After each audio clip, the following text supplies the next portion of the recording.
How this works. Let me copy this aside here.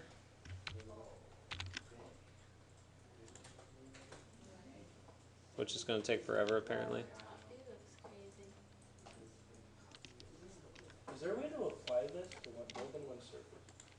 Oh yeah, yeah, you can do multiple surfaces. All right, I'm just going to put that down the bottom and reconstruct it with you here.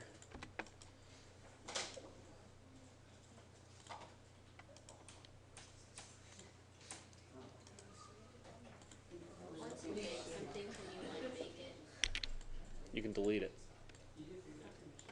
To unbake, you just delete the geometry because it's live and right now.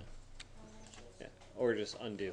All right, guys. So the trouble we were having here is we have this form that we want to then truncate with the rest of our building. When I did that, it trimmed correctly. It trimmed all of the tiles that were coincident with the surface that trimmed all the rest of my floor plates.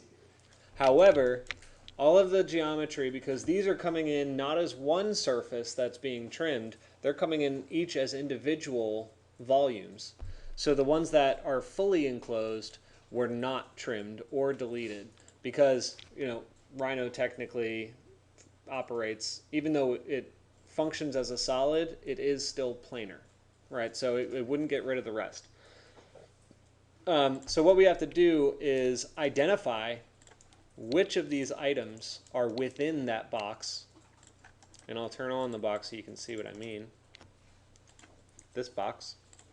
We need to identify which of these are inside of the box and then remove them from the list. Okay, so that looks like this. So we need to essentially do this down here. It's called a point in BREP. Okay, so when you go to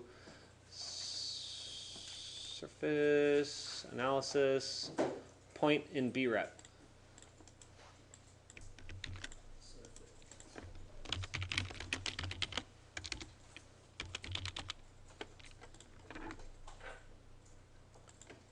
So the point in BREP requires the BREP, obviously, which is a list of BREPs. And notice it says BREP for inclusion test. Right, so that's kind of like your first big hint there.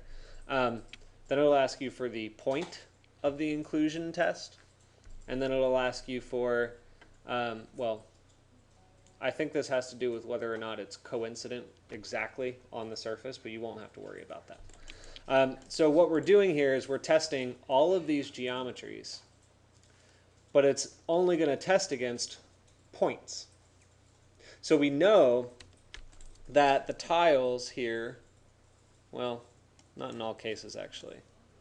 There might be an error or two when I do this. I'll have to figure out another way of doing this as well. Well, maybe not. Anyway, this is close. So we need to actually test the centroid of the point, or of that volume, to see whether or not it lies within that surface. So I'm going to do a centroid off of area.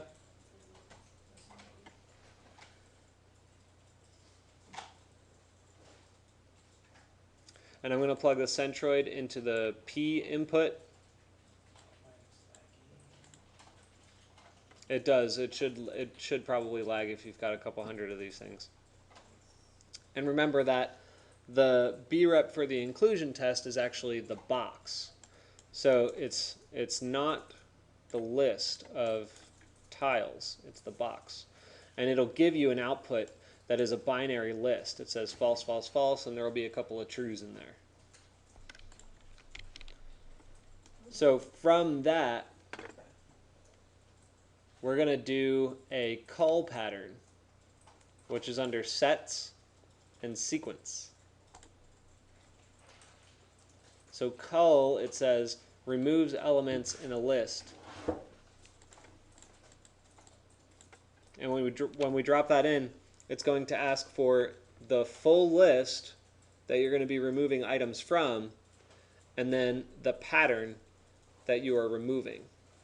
So the pattern that we're removing is the actual BREP inclusion test.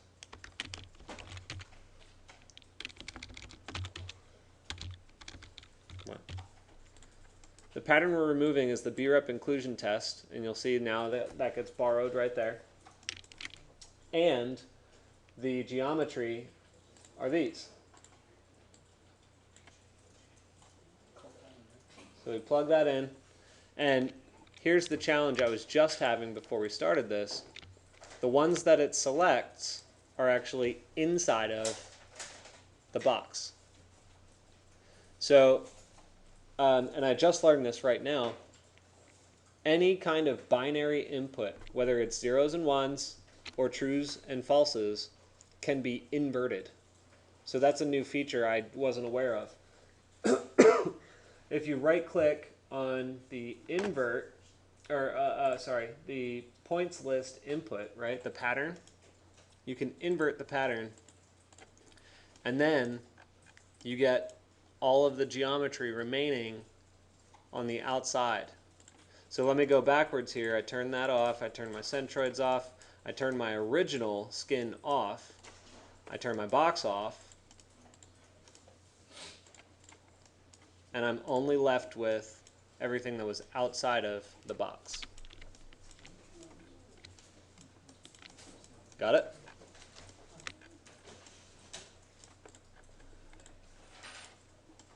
So that is how you begin to include tile patterns in the set. All right, so next week we're going to get into how